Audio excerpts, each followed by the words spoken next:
you know what to do. You've just got to go and implement. And once you've done it, and especially your first deal is always the hardest deal.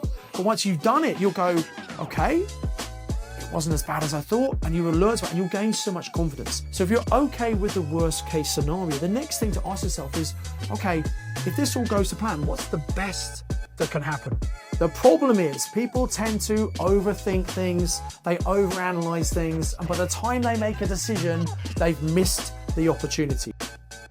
Hello and welcome to this week's episode of the Property Magic Podcast, in which I'm going to be talking all about the importance of discipline and how actually lack of execution is killing your business, your property business, your other business. It's so important to be decisive, implement and execute. And that's what I'm going to talk about in this podcast. I think it's going to be really valuable for you. So the reason I'm doing this is because I get frustrated. I get frustrated with some of my students and I get frustrated myself. I'm not claiming I'm perfect here. I think when you find a great property project or when you come up with a great idea, you need to take action quickly.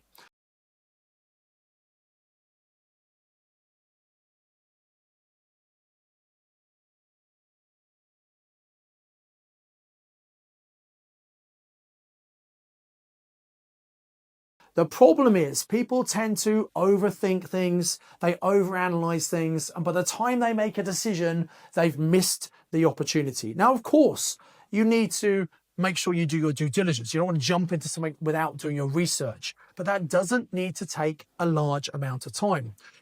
One of the things I teach all the students on my mastermind program is you need to get to a no quickly. One of the problems is there are so many opportunities out there. Sometimes we get overwhelmed and bogged down with all the opportunities. So let me give you my first lesson, which is how to get to a no quickly. When we find a property deal, we need to ask ourselves some questions. The first question is this seller a motivated seller? And in the market right now, there are lots of motivated sellers, which is great news. But there are lots of sellers who are not that motivated. They're not particularly in a rush to sell. They're happy to wait until someone comes and gives them the price they want. They're probably not the people who we're going to be buying from. So are they a motivated seller? And we can get some clues around that. For example, if they've had the property on the market for a long time, they might well be becoming more motivated. If they've had a sale that's fallen through or even several times, they're going to become more motivated. If they've had a property that's failed to sell in an auction, they're going to be more motivated. If we see they're dropping the price or they've got multiple agents listing their property, they're going to be motivated. So we want to look for these particular people. You can obviously find them online. I love to use property filter software, which is an amazing way of finding these people. And when we find a motivated seller, we need to speak to them. Now, sometimes we need to speak to the agent first. We always want to try and speak to the seller if possible, not to cut the agent out. Absolutely not. We want the agent to make their fee because as soon as we've done this deal, we're going to go back to it and say, right, I want to buy another one. And if we've just bought a property, we've jumped straight to the top of the credibility list with that agent. But we really want to try and find out, is this seller motivated or not?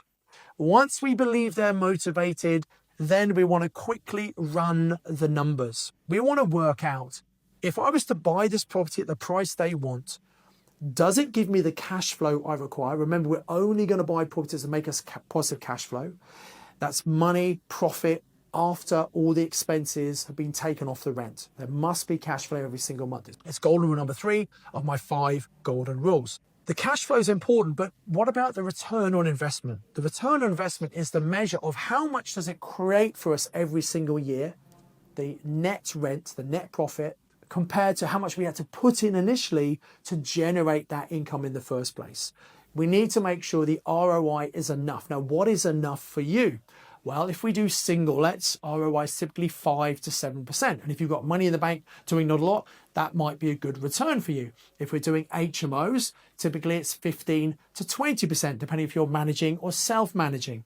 If we're doing purchase lease options, it might be 50% ROI. If we're doing rent-to-rent, it might be 100% ROI. But you need to be really clear on what ROI works for you. What return on investment is a good deal for you? So if you find a property, you quickly run the numbers. What's the cash flow, the ROI like? Does it work for me? If it is, great. Do further due diligence and take action on that property quickly because you found a deal that works for you. If it doesn't work for you, get to a no quickly, put it aside, maybe put it in your follow-up folder, because although that seller hasn't got a price that works for you now, in the future, when they become more motivated, then maybe we can do that deal. The next thing you need to understand is if you think they're motivated, the numbers work, you need to get around to that property really quickly and do the viewing. Something you need to understand about motivated sellers is they need speed and certainty. They need to believe that you are going to help them solve their property problem. Now, you should never tell them you're going to buy the property until you know you are going to buy the property. Don't mess them around. Don't lead them down the garden path. But if we think it's a good deal, we should say, look, I think it's something I would like to buy if we can come up with a deal that works for both of us. And as you know, I'm very big on teaching the win-win ethical solution. There are some people out there who teach you should push someone, try and squeeze them for the last penny.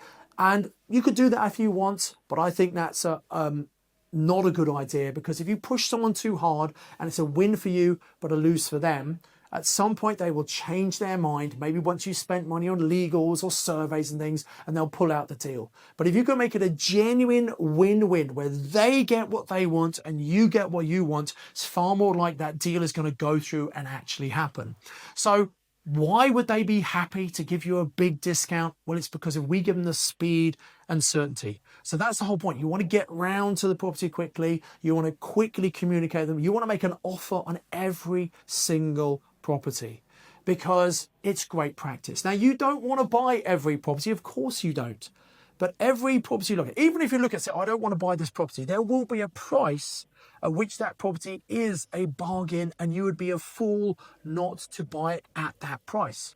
So when we make an offer on a property, and we should make an offer on every property, we adjust that offer according to how much we actually want that property. If we want it a lot, we're going to offer more. If we don't want it, there's going to be a price at which, if we did buy that, it would be a good deal. Now, of course, if you make an offer and it's accepted, you need to make sure you are in a position to move forward. It's not great to make offers, then change your mind. Sometimes that happens, circumstances, the market changes, etc. But we generally want to avoid that if at all possible.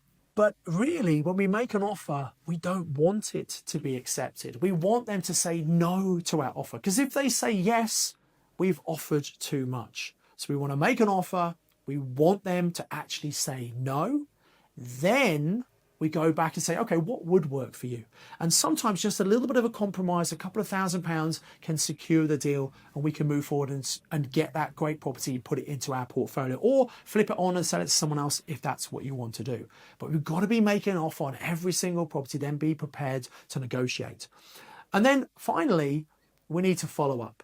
If we've done all of those things, we've moved quickly, we've run the numbers, we've made an offer, it's not going to work for everyone. And we need to recognize that people will become more motivated. Now, most investors, they just don't bother to follow up, but absolutely you should do that. So once you know this process, actually you can move pretty quickly. You've got to know what makes a great deal for you. And when it meets your criteria, you've got to move forward. Now, very often people waste time because they're trying to get everything answered 100%. They want to tick all the boxes.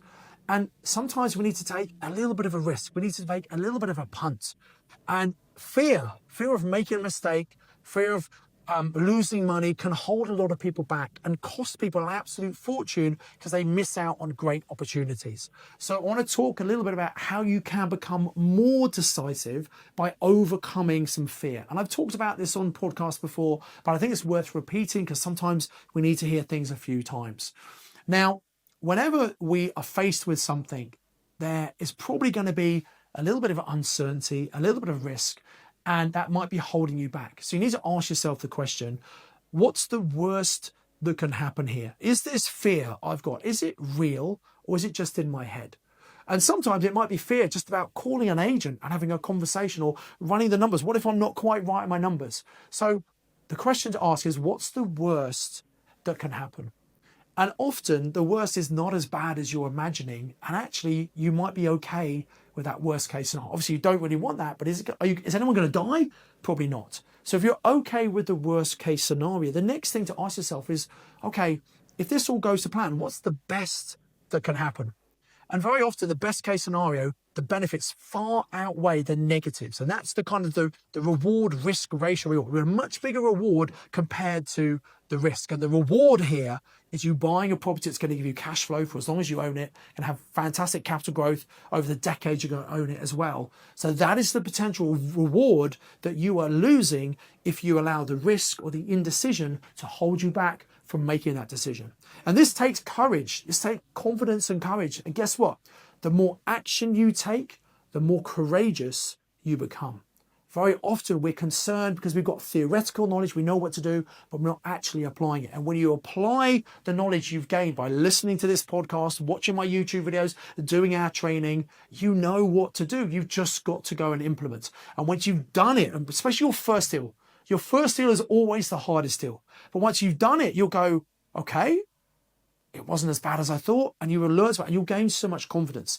So that first deal is probably not going to be your best deal in terms of the numbers, but it is your best deal in terms of giving you the confidence and belief you can absolutely do this.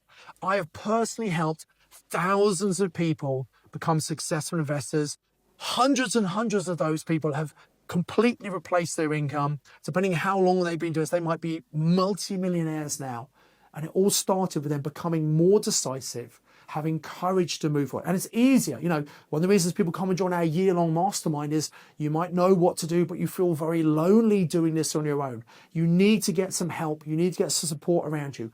Knowledge is important. Mindset is critical, but that support is often what's lacking. And whether that's coming and doing our mastermind program or just getting one of our coaches to coach you for a year, think about what do you need to help you move forward, to overcome the fear, to give you the confidence, to give you the certainty. And if you remember why you're doing this in the first place, to replace your income, to give you more choice and freedom about how you spend your time, to provide for your family, for your loved ones, that should be a big enough reason to overcome the fear, become more decisive, take action, and do more deals. And that's what you need to do. So I do hope you've enjoyed this episode of the Property Magic podcast. Please subscribe to the YouTube channel, hit the bell icon to make sure you get notified anytime a new video comes out, and please like the video and share with me. Are you going to become more decisive, hopefully, having watched this video? Until next time, I encourage you to invest with knowledge, invest with skill.